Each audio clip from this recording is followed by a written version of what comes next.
Back again here at the 14th annual Darrell Sears Basketball Showcase. I'm with Coach Leonardo Forbes, a very familiar face in basketball in Nassau, in the Bahamas. He coaches at St. John's College, where he's been getting a lot of feedback from quite a few coaches interested in his players, namely Samuel Hunter in particular. Coach Forbes, what has the experience been for you coming down to the showcase this year? It's been a great experience and an eye-opener that many coaches from abroad are looking for young talent here. And I think we have a lot to offer to these coaches. Right. This is your first time down to the showcase? Yeah, it's my first time coming to the showcase. You are, like I said in our pre-interview, you reminded me of when you used to play. When I look at some of the guys that you coach, you're still fit. You explained that you're a senior master and head basketball coach. What is your relationship with your players now, being a young coach and coaching some of these guys that are still very young themselves? What has been your experience as a young coach this time? It's been a great experience. I just love to see the young men excel and not get in any crime or problems. So that's why I try my best to work with the young men.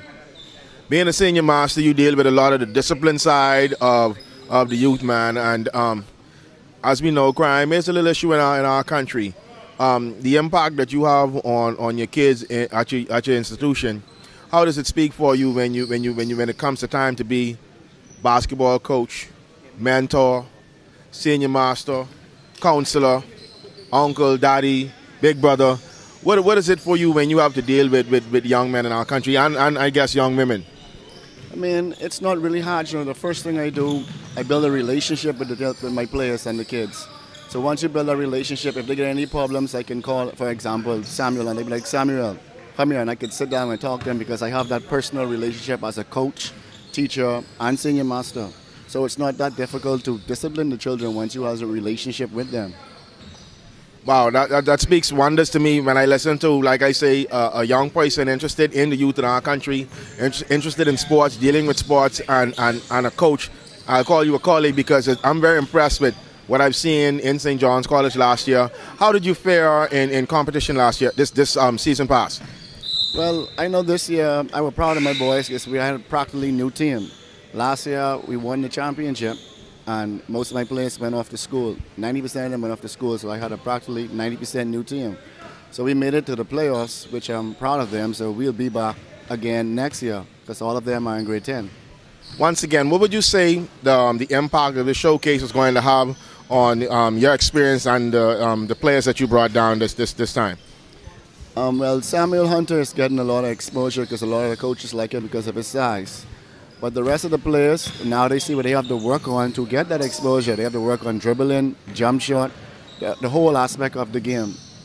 When I saw you play at TV Battle, I thought you were a very fundamentally sound person. I like your jump shot. I like your defense. And we normally say that coaches kind of put that same kind of player forward that they put that into the teams that they coach. What are some of the characteristics that stands out with your players and your team, in particular this year that has passed? Well, even this year and last year, I tried to work with defense first, because defense win game. I try to teach the fundamental, jump shot, free throws, and layup win games. Don't care what level you go at. So once they get those basic steps, I think they can win any game.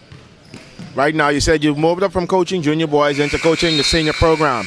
What are some of the things that you expect to see come out of St. John's in the next season? Well, like I say, next season I think we're going to do a lot better because I have a lot of returning players, so the system is already there. I just have to get them conditioned and ready to go. Add more, build on to what I already accomplished. Right now, it's quite possible that a couple of your players may get picked up. I see we have Rashad Green, and we also have Nixon here, and one of the much younger players are here, and I'm happy to see that those guys still came out. We have Green that's actually trying out for the junior national team, and it's quite likely that he may have a position there. Sam is going to probably be a member of the junior national team as well. And like I said, from getting some looks here at the showcase, it's quite possible that some of those guys may not be in St. John's next year. And what does that say about how do you feel, actually, about the fact that some of those guys may not be at St. John's next year? Well, that's the purpose of me bringing them here. I'm not trying to hold on to any young man. I want them to go off.